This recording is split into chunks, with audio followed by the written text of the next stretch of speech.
So now, David, not only are you coaching leaders about leadership, but you yourself were a leader in several different school and district positions.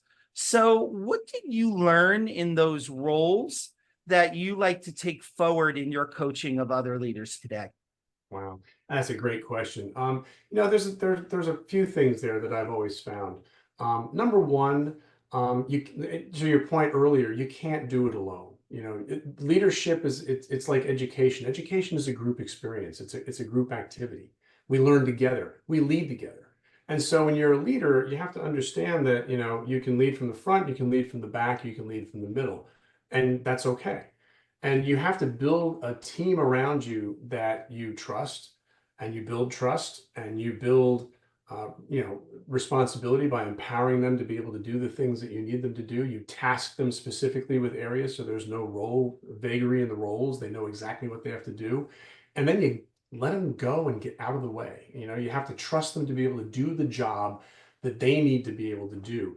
And we're seeing this actually evolve in a lot of the roles of CEOs these days. It's less of a top-down command kind of a style. And good CEOs, even good educational leaders, they're team builders, they're team formation people.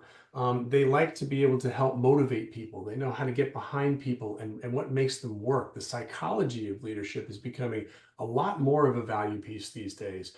And you have to think about, especially in education, as we're navigating some of these really difficult political waters that we have to work with, trying to be able to understand what the political outlet is, reading the tea leaves, kind of figuring out what's happening around you.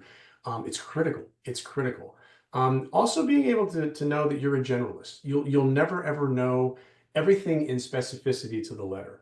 A good leader is going to not look at something, for instance, and say, they're the expert in reading or the expert in math or literacy education or anything like that. They'll know a little bit or enough, maybe in some cases, to be dangerous.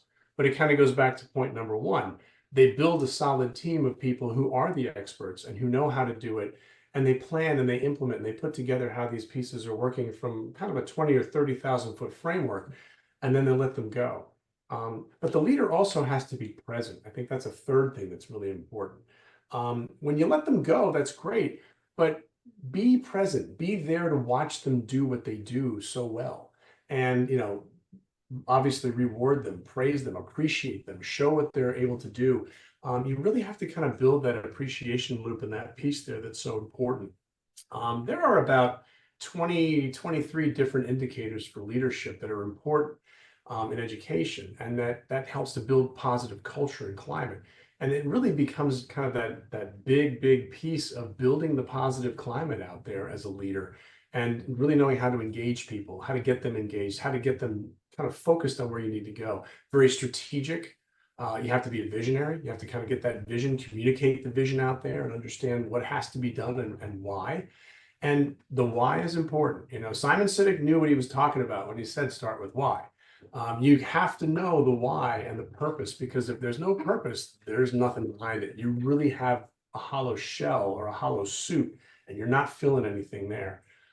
So I think really for us as leaders, those are some of for me, the most bedrock pieces of leadership that we can look at.